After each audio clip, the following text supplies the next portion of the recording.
Totalmente. Ta, vamos a esperar un segundito a ver si se conecta más gente.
Bueno, si le parece, vamos arrancando. Si hay alguno después pendiente para entrar o algo, me avisan, porque ahora voy a compartir pantalla y viste que me aparece medio escondido. Bueno, ¿cómo andan? ¿Bien? Los que puedan, tengan prendida la cámara, así los veo, porque si no es como estar hablando sola. Y bueno, obvio, con las preguntas que quieran, o me interrumpen o las dejamos para el final y las hacemos todos juntos, ¿está? Bueno, yo soy Ani, soy una de las grado 2 de acá de la C, y ya les comparto pantalla y vamos a empezar con la clase de hoy. Pantalla.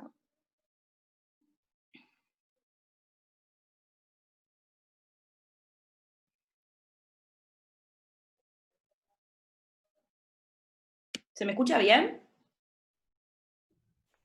Sí, Sí. Sí. Genial. Bueno, hoy vamos a hablar de restricción del crecimiento intrauterino, ¿está? Y bueno, ¿por qué nos importa que ustedes como médicos generales aprendan algunas cosas de esta patología? Bueno, es una patología que es bastante frecuente, ¿está? Complica aproximadamente el 10% de los embarazos, si bien tiene una incidencia que es un poco difícil de determinar, ¿está? Lo importante de esto es que aumenta la mortalidad perinatal hasta 8 veces. Lo que decimos generalmente es que es responsable del 50% de la mortalidad en los embarazos de pretérmino y de un 20% de los embarazos de término, o sea que grave. Aumenta hasta 7 veces el riesgo de hipoxia intraparto, ¿tá? Porque son fetos que toleran menos lo que es el trabajo de parto, y esto además trae consecuencias posteriores en la infancia, como la encefalopatía hipóxica, la parálisis cerebral, el desarrollo psicomotor, alteraciones del desarrollo psicomotor, y además trae secuelas a largo plazo por cambios epigenéticos que se producen y se generan enfermedades crónicas no transmisibles, como la hipertensión arterial, la diabetes mellitus, la obesidad, la dislipemia. O sea, estos fetos que hoy tienen una restricción, en el futuro, cuando sean adultos, tienen mayor riesgo de presentar estas patologías. Bien, ¿y cómo definimos entonces nosotros la restricción del crecimiento intrauterino? La restricción del crecimiento intrauterino es aquel proceso patológico por el cual un feto no logra alcanzar su máximo potencial genético de crecimiento, ¿tá? Todos nosotros, desde que somos un embrión, tenemos un determinado potencial de crecimiento. Algunos van a ser altos, otros van a ser bajos, algunos más flacos, otros más gordos, como está en la foto acá, que ven niños de todos colores y tamaños. Bueno, en esta patología ese feto no logra expresar ese máximo potencial, ¿tá? Por lo tanto, el crecimiento normal se define como lo opuesto, son aquellos fetos que logran expresar su máximo potencial genético, ¿bien? Como nosotros en realidad no podemos determinar el potencial genético que tiene un feto, lo que generalmente usamos para valorar esto es el peso fetal estimado, ¿tá? Que se calcula mediante parámetros biométricos. Y en base a eso nosotros vamos a decir, un feto tiene un determinado peso fetal estimado, y vamos a ver si ese peso es adecuado o no para esa edad gestacional en la cual yo estoy viendo a ese feto, ¿tá? Bien, entonces, en base a eso nosotros podemos decir que los fetos que crecen normal son aquellos que crecen entre el percentil 10 y el 90, según tablas poblacionales, ¿tá? Nosotros utilizamos las del CLAP, las del Centro Latinoamericano de Perinatología. Bien, por lo tanto, aquellos fetos que crecen por encima del percentil 90, nosotros vamos a decir que son fetos grandes para la edad gestacional, y aquellos fetos que crecen por debajo del percentil 10, vamos a decir que son fetos pequeños para la edad gestacional, ¿tá? Bien, ¿cuál es el problema de esta definición?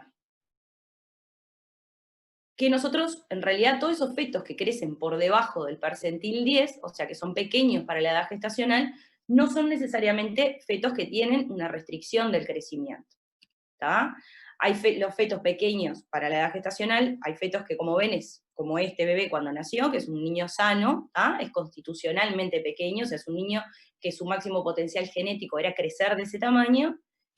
Y después tenemos el proceso patológico, que son los fetos, y posteriormente los niños, que presentaron una restricción del crecimiento, que como ustedes ven acá en la foto, son niños que nacen adelgazados, como con la piel arrugada, ¿tá? Como si fueran como viejitos.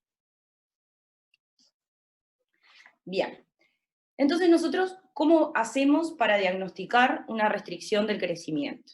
¿Tá? Lo primero y más importante que tienen que saber es que de esto depende principalmente el correcto cálculo de la edad gestacional que ustedes hagan, ¿tá? Esperen que voy a volver para atrás. Ahí. Bien, ustedes ya vieron cómo se calcula la edad gestacional, ¿no? Nosotros usamos la fecha de última menstruación, cuando es cierta, segura y confiable, o sea, que la paciente se la acuerda, ¿tá? Se acuerda exactamente en qué fecha fue precedida por ciclos previos que fueron normales, de iguales características a los anteriores, y no estuvieron mediados los 3 meses previos, ni por compuestos hormonales, ni por lactancia, ¿tá? Cuando eso sucede, nosotros decimos que tenemos una fecha de última menstruación cierta, segura y confiable. Y la mejor manera de calcular la edad gestacional es cuando esta fecha de última menstruación, además, es acorde con una ecografía precoz, de la cual vamos a hablar ahora después un ratito, ¿tá? Pero es muy importante que calculen bien la edad gestacional, siempre en obstetricia, porque es uno de los diagnósticos más importantes que nosotros tenemos, pero además en esta patología es parte del diagnóstico, ¿tá? Si nosotros nos equivocamos en el cálculo de la edad gestacional, ¿qué pasa? Quizás yo calculé que este feto tenía 34 semanas y me da un determinado peso, capaz que eran menos semanas y ese peso estaba bien para ese niño. ¿Se entiende? ¿Sí? Sí. Bien. Entonces, clínicamente, ¿qué cosas nos tienen que poner en alerta de que capaz que tenemos una restricción? Bueno, uno de los elementos que nosotros tenemos es la altura uterina, ¿tá? ¿Ustedes vieron más o menos cómo se mide la altura uterina? Sí. Bien. Esta es una medida que en realidad puede tener una variación, capaz que si bien todos sabemos la técnica y sabemos cómo se mide, muchas veces puede pasar que hayan centímetros de más o centímetros de menos, dependiendo de la persona que lo mide, ¿tá? Pero la altura uterina nosotros sabemos que es súper importante, y por eso en cada control del embarazo nosotros a la paciente siempre le vamos a medir la altura uterina, ¿tá? Ustedes cuando vean el gestograma del CLAP van a ver que dentro de los controles clínicos que nosotros hacemos en cada control está la altura uterina, ¿tá? ¿Por qué? Porque la altura uterina, cuando está en menos, o sea, por debajo del percentil 10, ¿se ve la flechita? ¿Se Sí ve se la ve, flechita? sí se Bien. ve. Cuando está por debajo del percentil 10, nosotros decimos que tenemos una altura uterina discordante en menos, ¿está? O sea, la altura uterina normal debe ir siempre entre el percentil 90 y el 10, ¿está? Además de nosotros medirle la altura uterina a la paciente en cada control, también lo que hacemos es graficarla. En el otro lado del carnet, no traje ninguno ahora, pero ustedes vieron que de un lado tenemos tipo los controles, todo. Del otro lado del carnet, nosotros tenemos las gráficas, dos gráficas, una es esta, que nosotros vamos graficando la altura uterina en función de la edad gestacional. ¿Tá? ¿Por qué nos importa graficarlo? Porque la gráfica de la altura uterina nos habla también de la velocidad de crecimiento que tiene un feto. Si yo tengo un feto que si bien viene creciendo entre los carriles 10 y 90, pero de repente empieza como a aplanarse la curva, yo puedo decir que tengo una altura uterina estacionaria. Y eso también nos tiene que poner en alerta de que algo pasó y este feto está creciendo más lento de lo que venía creciendo. ¿Está? ¿Se entiende? Esperen que tengo acá un mensaje y no me doy cuenta. Ah, dejé de compartir. Esperen que se me fue la presentación. Da. Bien, otro elemento clínico que nos tiene que hacer sospechar la presencia de una restricción es el que vamos a ir a buscar es el incremento ponderal. ¿Tá? ¿Qué es el incremento ponderal? Es el peso que tiene la paciente en el momento que yo la estoy viendo, menos el peso que tenía al principio del embarazo. ¿Tá? Lo mismo que la altura uterina, esto es tan importante que nosotros cada vez que la vamos a controlar a las pacientes en un control de embarazo normal, vamos a ir a pesarla, siempre las pesamos, en todos los controles. ¿Tá? ¿Por qué? Porque nosotros tenemos que valorar que ese incremento ponderal sea adecuado para la edad gestacional. Y al dorso del carnet, la otra gráfica que tenemos es la de incremento ponderal en función de la edad gestacional. ¿Tá? El tercer elemento clínico que nos tiene que hacer sospechar también la presencia de una restricción es la impresión del tamaño fetal. ¿Tá? Esto es totalmente subjetivo y en realidad con los años, a medida que uno toca panzas, digamos, va más o menos adquiriendo como la destreza de poder ver, según la edad gestacional, si el tamaño de ese feto impresiona acorde a la edad o no. ¿Tá? Entonces la impresión clínica de un feto chico también aporta al diagnóstico clínico. ¿Tá? Estas cosas por separado son bastante específicas para el diagnóstico, pero son poco sensibles. ¿Por qué? Porque esto, por ejemplo, la impresión del tamaño fetal es totalmente subjetivo, el incremento ponderal y la altura uterina por sí solas tampoco nos permiten hacer mucho el diagnóstico, pero si sumamos las tres cosas, ¿tá? Tienen una sensibilidad de hasta el 75% para el diagnóstico de restricción. ¿Tá? Por eso es muy importante aprender a usar correctamente la clínica y a examinar a las pacientes cuando las controlamos. ¿Tá? Porque esta es una de las patologías que estamos buscando durante todo el embarazo. Bien, entonces el diagnóstico de restricción en un principio es de sospecha clínica. Con estos elementos yo voy a sospechar que puedo tener una restricción. Y lo vamos a ir a corroborar con ecografía. ¿Se acuerdan que les dije que el peso fetal estimado nosotros lo usábamos como para poder valorar cómo viene el crecimiento de ese feto? ¿Tá? ¿De qué va a depender entonces que la ecografía a nosotros nos sirva? Bueno, de la correcta asignación de la edad gestacional para ese feto en esa ecografía, de la estimación del peso fetal a partir de la biometría fetal y del cálculo según ese peso en qué percentil de crecimiento estamos. ¿Está? Bien. El cálculo de la edad gestacional, ustedes tienen que saber que para calcularla, lo que hablamos, la fecha de última menstruación es súper importante y el elemento paraclínico de mayor jerarquía que nosotros tenemos para calcular la edad gestacional es la ecografía precoz, ¿tá? Pero no es cualquier ecografía precoz, ¿tá? No es que me sirva cualquier ecografía, sino que es aquella que tiene una longitud cefalocaudal que va entre 45 y 84, ¿tá? Nosotros para calcular la edad gestacional usamos la longitud cefalocaudal menor a 84. Acá pueden ver cómo se mide, ¿tá? Por eso es cefalocaudal, ¿tá? Con eso, en base a tablas, según la longitud, nosotros vamos a ir a mirar a cuántas semanas corresponde, ¿tá? Luego de los 84 milímetros de longitud cefalocaudal, ya se pierde un poco la sensibilidad para el cálculo, entonces se usan otros parámetros, como el diámetro biparietal. Acá pueden ver en una ecografía la cefálica del feto y el diámetro biparietal que se mide así. ¿Está? Bien. Y dependiendo acá tienen la dispersión. Nosotros, por ejemplo, cuando calculamos a partir de una longitud cefalocaudal menor a 84 milímetros, tenemos un error de dispersión de las ecografías de 3-5 días, o sea, es bien poquito el margen de error, ¿está? Por eso a nosotros nos importa mucho esta ecografía, que generalmente, más que las 6, es aquella que se realiza entre las 11-13 semanas, ¿está? Bien, ¿cómo nosotros estimamos el peso fetal en base a la ecografía? Bueno, nosotros generalmente lo que usamos es un algoritmo, que usamos el algoritmo de Hadlock 2, no importa, esto no lo tienen que saber, sí tienen que saber que el peso fetal estimado se calcula mediante este algoritmo midiendo el diámetro biparietal del feto, el perímetro cefálico, el perímetro abdominal y la longitud del fémur, ¿está?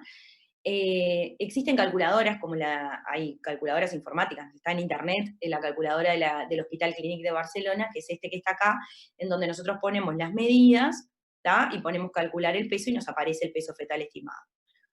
Hay otro, cuando nosotros no podemos usar, digamos, la cefálica del feto para calcular la edad gestacional, lo que usamos es otro algoritmo que se llama Hadlock 1, perdón, que utiliza el perímetro abdominal y la longitud del fémur. También ponemos las medidas, nos calcula el peso. ¿Está? Ann, Para cada... una pregunta. Perdona que te interrumpa. No, dale. Ahora que, viste que hay varias siglas ahí arriba, PC, PA, LF. Sí. Primero, si podés repetirme alguna de esas. Y lo otro, comentarte como crítica constructiva, que el material que nos dejaron, claro, ustedes están acostumbrados porque es de todos los días, pero para el estudiante que por primera vez lee Gine, a veces leer tantas siglas y como que no hay un glosario o algo al final que tengas, algunas las podés adivinar intuitivamente, pero hay otras que no sabés lo que son. Estaría bueno que en algún momento haya algo que, o sea, o armen un glosario, o nos digan, bueno, referirnos a algún texto que tenga un poco lo que son estas siglas, porque son como un montón en todos los, si los empezamos a juntar de todos los temas. Generalmente los textos, no sé, me voy a fijar, pero generalmente al principio de los textos, la primera vez que uno pone una abreviatura, se pone entre paréntesis lo que significa esa abreviatura, y posteriormente sí usan la abreviatura. Generalmente los textos de lectura funcionan así. Me voy a fijar en lo que les dejamos, a ver si está. En el Classroom hay un material que está en español. Está el de la Clinic, ¿no? Sí. Y la guía uruguaya de ecografía. No me acuerdo cuál de los dos era, que era todas estas siglas. Entonces, cuando vos querés ir leyendo y estudiando, como que te tranca cada rato a ver qué es esto. Digo, después que tengamos la práctica va a ser mucho más fácil, pero en el primer contacto ese, nada, les queda pesado. Bueno, me van preguntando ahora, ¿está? No hay problema. DBP es el, no, por favor. DBP es el diámetro biparietal, ¿está? PCS es el perímetro cefálico, perímetro abdominal y longitud del fémur. ¿Está? Un segundito. Un segundito. Bien. ¿Se entendió ahí? Sí, gracias. No, por favor. ¿Está? Bueno, y así es como nosotros calculamos el peso. ¿Está? Bien. Bueno, y después que tenemos ese peso, nosotros tenemos que ir a ver qué tamaño, o sea, qué percentil de crecimiento para esa edad gestacional, y si es nena o varón, estamos con ese feto, ¿está? Entonces, las tablas percentilares que nosotros usamos, como yo les decía, son las del CLAP, ¿está? Esta, CLAP es Centro Latinoamericano de Perinatología. Esta es la gráfica, ¿tá? Donde ustedes pueden ver, acá están los fetos, el percentil 10 para cada edad gestacional y el percentil 90 para cada edad gestacional. Los fetos que crecen entre el percentil 10 y 90 son adecuados para la edad gestacional, los que crecen por encima son grandes y los que crecen por debajo pequeños. ¿Está? También en internet está la calculadora de la Clínica de Barcelona, en donde nosotros ponemos, esto es en inglés, ¿no? Peso fetal estimado, la edad gestacional en semanas y la edad gestacional en días. Ponemos si es neno o varón porque varía, y te calcula el percentil para ese peso. ¿Está? Bien. Por ejemplo, vamos a hacer un ensayo. si yo tengo un feto de 32 semanas y le hago una ecografía y me viene que pesa 1500. Entonces yo me voy, me fijo acá, 32 semanas, 1500 estaría como por acá. Entonces puedo decir que es un feto que es adecuado para la edad gestacional. En cambio, si yo le hago una ecografía a un feto de 32 semanas y me viene un peso de 1000 gramos, o sea que estaría por acá abajo, puedo decir que es un pequeño para la edad gestacional. ¿Está? Bien, entonces, ¿cómo tenemos que pensar nosotros un poco esta patología? Bien, yo hice la sospecha clínica de que tenía una restricción del crecimiento, porque tenía una altura uterina discordante en menos, un escaso incremento ponderal, una impresión clínica de tamaño fetal chico. Le hago una ecografía a ese feto y veo que tiene un percentil por debajo, un crecimiento por debajo del percentil 10. ¿Está? ¿Se acuerdan que yo les dije que no todos los niños que crecen por debajo del 10 van a ser restricciones? Porque hay niños que están constitucionalmente destinados a ser pequeños. ¿Tá? Entonces, ¿cómo puedo hacer yo para ver cuáles de esos realmente son patológicos y cuáles son niños sanos? ¿Tá? Aquellos niños que crecen por debajo del percentil 3, ¿tá? O sea, como es muy por debajo, muy en el extremo de la campana, digamos, ya los podemos clasificar como restricción del crecimiento intrauterino. ¿Tá? El problema lo vamos a tener en aquellos que crecen entre el 3 y el 10. ¿Y cómo los vamos a diferenciar? Bueno, les vamos a pedir un estudio que se llama Doppler, que ahora después les voy a explicar lo que es. Y según el resultado del Doppler, si el Doppler nos viene alterado, vamos a decir que es una restricción del crecimiento. ¿Está? O sea, percentil menor al 3, RCIU, crecimiento entre el 3 y el 10 con un Doppler alterado, RCIU. ¿Está? Aquellos niños entre el 3 y el 10 que yo le pido un Doppler y el Doppler me viene normal, puedo decir que es un pequeño para la edad gestacional. ¿Está? Propiamente dicho. Y ahí va a haber una diferenciación que tienen que saber, que existen aquellos niños, ¿está?, que son pequeños para la edad gestacional y son normales, ¿está?, que son realmente los pequeños constitucionales, y por otro lado están los PEG anómalos, los pequeños para la edad gestacional anómalos, que son niños que son constitucionalmente pequeños, pero que presentan alguna alteración, como una cromosomopatía, o tuvieron alguna infección, o alguna malformación que los hace ser pequeños, ¿está? Un poco este es el algoritmo del razonamiento que tienen que tener. ¿Te puedo hacer una consulta? Sí, obvio. ¿Cuál es la diferencia entre una restricción de crecimiento intrauterino y un PEG que haya tenido, por ejemplo, una infección y que por eso no haya podido crecer bien? ¿En qué se diferencia? Claro, porque en realidad vos, digamos, en la restricción en sí, vos planteás que tenés una insuficiencia placentaria de base, ¿tá? En cambio, hay niños que capaz que pueden haber tenido una infección precoz, que son pequeños, ¿tá? Pero sin llegar a ser una restricción. Es como una definición media en el aire, ¿está? Pero es un poco así. Esto, básicamente, yo se los puse porque lo van a leer en los libros, en las guías, van a encontrar este término PEG anómalo y van a decir, ta, ¿qué es? Pero lo que a mí más me importa que ustedes sepan es esta parte. ¿Está? Bien, gracias. Ahí va. Es decir, aquellos niños que tienen un crecimiento, digamos, por debajo del 3 o entre el 3 y el 10 con un Doppler alterado, que son una restricción, y los niños que tienen entre el 3 y el 10 y un Doppler normal y son pequeños. ¿Está? Esta es como una pregunta. Sí.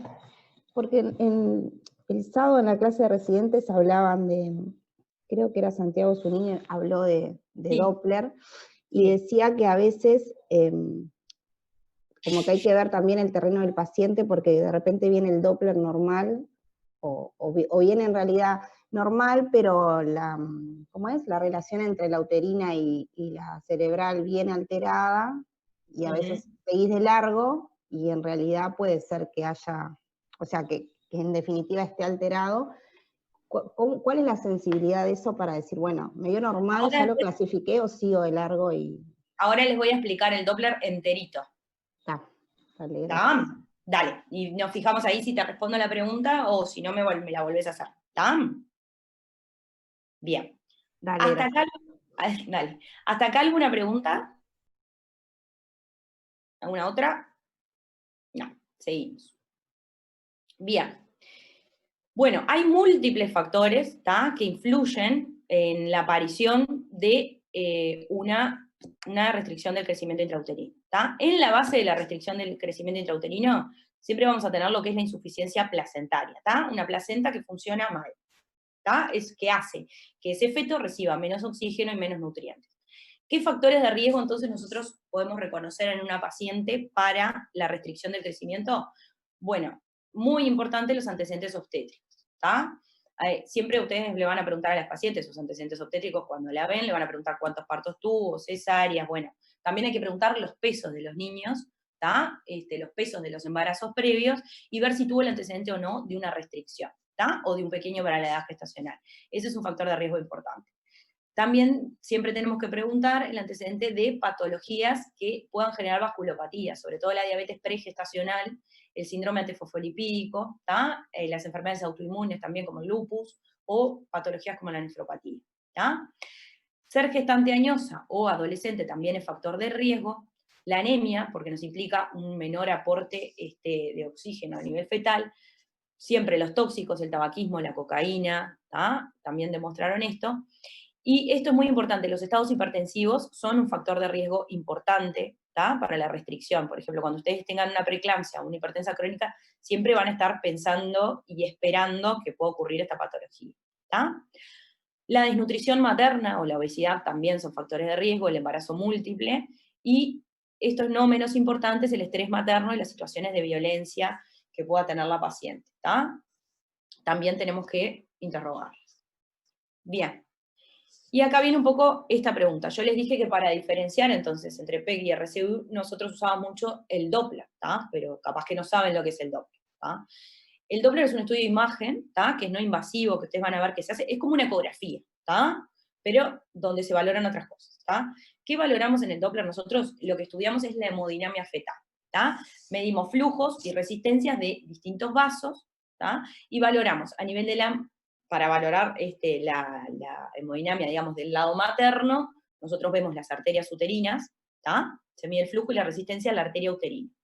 Para valorar a nivel placentario, nosotros medimos el flujo y la resistencia en la arteria umbilical, que es esta que está acá, y además valoramos flujos y resistencias a nivel de los fetos, que principalmente los nombres que quiero que se sepan son de la arteria cerebral media, que es esta que está acá, y del ductus venoso, ¿tá?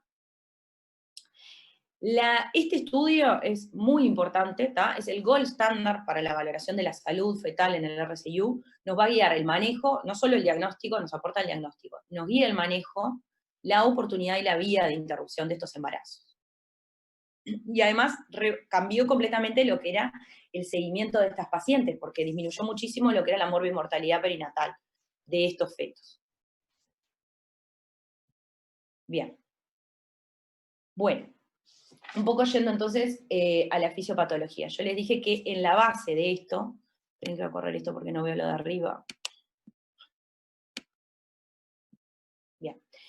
En la base de la restricción nosotros tenemos la insuficiencia placentaria, ¿tá? Esta insuficiencia placentaria, como yo les decía hoy, hace que al feto le llegue un menor aporte de oxígeno y menos nutrientes, ¿tá? Lo cual hace que este feto esté expuesto a una hipoxia crónica. ¿tá? Son fetos que están expuestos a una hipoxia crónica.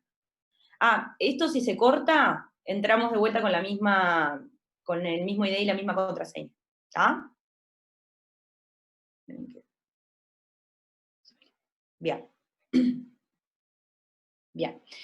Entonces, a nivel de la placenta se produce una vasoconstricción y un aumento de la resistencia. ¿tá? ¿Cómo nosotros vemos esto a nivel del Doppler? Lo que vamos a ver es un aumento de las resistencias placentarias que se reflejan por la arteria umbilical. ¿Se acuerdan que yo les dije que la umbilical valoraba la placenta? ¿Tá? Entonces eso nos muestra cómo al feto, digamos, le llega un menor aporte de oxígeno y de nutrientes. ¿Tá? Y acá tenemos esta etapa, que es la etapa de hipoxemia fetal. ¿tá? A su vez, estos cambios que yo les voy a contar ahora del Doppler nos va a ir marcando los diferentes estadios del Doppler, que como después vamos a ver es una forma de clasificar las restricciones. ¿tá? Cuando esto pasa y al feto le está llegando menos oxígeno porque aumenta la resistencia a nivel de la arteria umbilical, el feto empieza a hacer cambios hemodinámicos para tratar de compensar esa falta de aporte que le está llegando. ¿tá? Entonces, ¿qué hace el feto? Intenta redistribuir el flujo de sangre que le llega para priorizar aquellos órganos nobles, como el cerebro, las glándulas suprarrenales y el corazón. ¿Ah?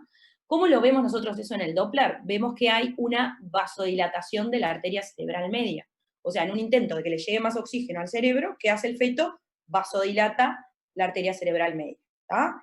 En esa vasodilatación de la arteria cerebral media, nosotros vamos a ver que la resistencia va a aumentar, va a disminuir, digo. ¿Se entiende? ¿Sí? Sí. Está.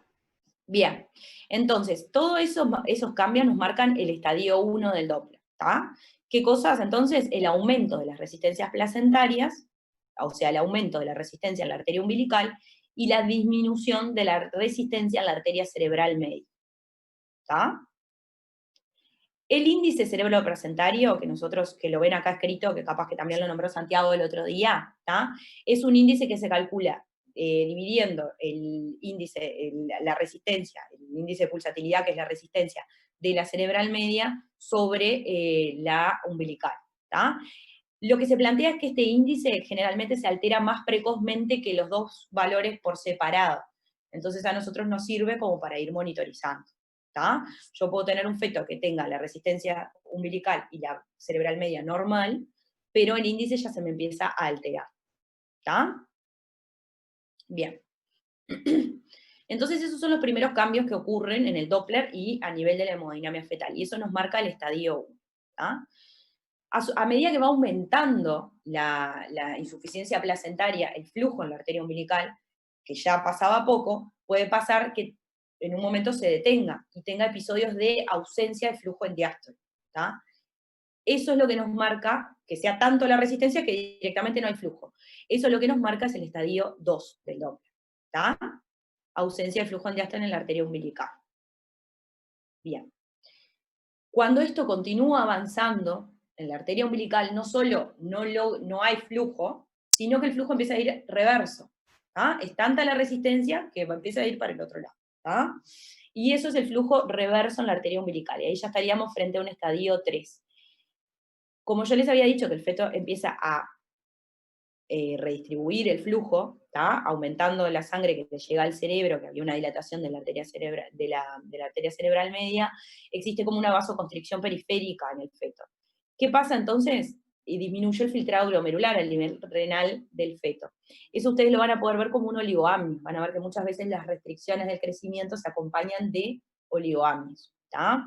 Eso es por la vasoconstricción periférica que genera el feto, que disminuye el filtrado glomerular fetal de los riñones, el feto orina menos y tenemos menos líquido amniótico. ¿Tá?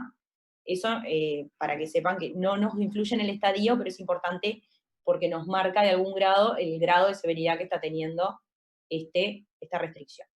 ¿Bien? Seguimos con el Doppler. Entonces, llega un momento que el flujo en la arteria umbilical empieza a ir para el otro lado. ¿Qué pasa? En un momento se agotan los mecanismos de compensación estos que generó el feto y empiezan a aparecer elementos de insuficiencia cardíaca. ¿Tá? La hipoxia se descompensa y empiezan a aparecer elementos de insuficiencia cardíaca. ¿Cómo vemos nosotros en el Doppler entonces estos elementos de insuficiencia cardíaca? Los valoramos a través del ductus venoso. ¿Tá?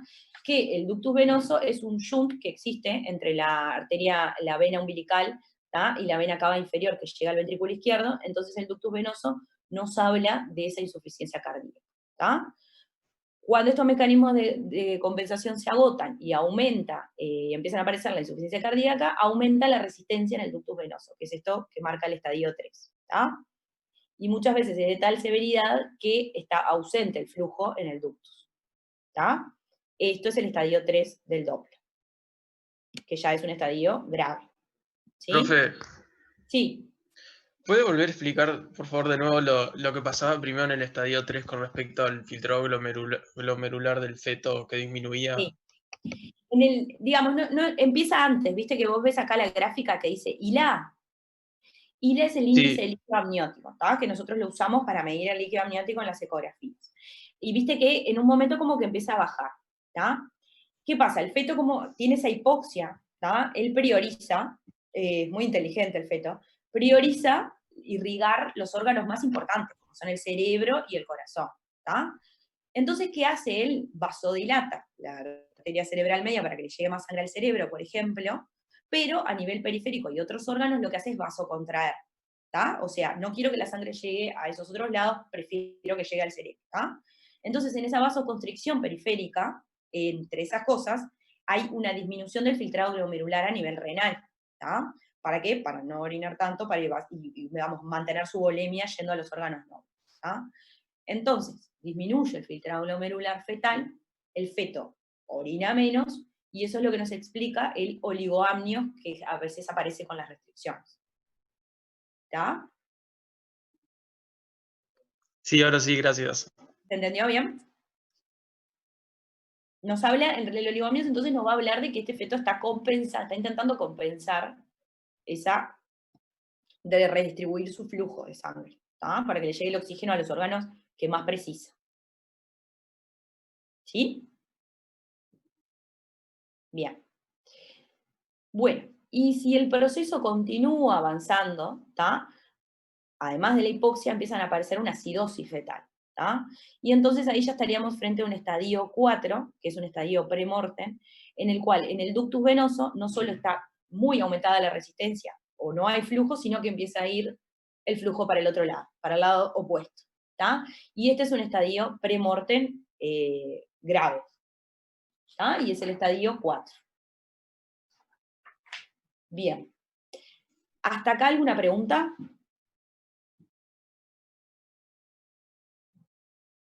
Es un poco entreverado, yo sé, al principio, pero después que entienden como la lógica de lo que va pasando es un poquito más fácil. Pero lo van a tener que leer varias veces.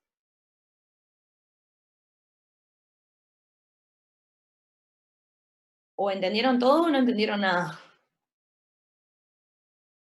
Bien, bien. Formulado ¿Bien? Se entiende. Sí. Bien. Bueno. Cualquier cosa me preguntan, porque de esto sí, aparecen muchas siglas y cosas en el protocolo de la Clinic, por ejemplo, está todo esto con siglas y cosas que son los nombres de los vasos, pero cualquier cosa me preguntan. Ahora que dijiste eso, el ICP Sí. que está ahí a la izquierda, ¿qué era? El Índice cociente cerebro entre- placentario. Ahí va, y era el cociente entre... Entre el IP, que es índice de pulsatilidad de la cerebral media, y dividido el IP, que es el índice de pulsatilidad de la arteria umbilical. Ah, bien. El índice de pulsatilidad nos habla de la resistencia, o sea, cuando ustedes van a ver en las cosas que están escritas que dice IP, es el índice de pulsatilidad, que es lo mismo que la resistencia, más o menos. ¿Está? Bien. Bien. Bueno, entonces nosotros, ¿cómo clasificamos a las restricciones? ¿Tá? Yo diagnostiqué una restricción y la tengo que clasificar. Una forma de clasificar las restricciones, que ustedes van a ver cuando vengan ahora al hospital y empiecen a ver las historias clínicas y todo, que nosotros usamos son los estadios, ¿tá? Estadio 1, estadio 2, estadio 3 y estadio 4. Y esto tiene implicancias para el seguimiento, ¿tá? Y para la conducta obstétrica, que después lo vamos a ver ahora un ratito, ¿tá? Otra forma de clasificar a los RCIU es de acuerdo a la edad gestacional, ¿tá? Que los dividimos en RCIU precoz, que son aquellos que aparecen antes de las 32 semanas, y los RCIU tardíos, que son los que aparecen luego de las 32 semanas, ¿tá?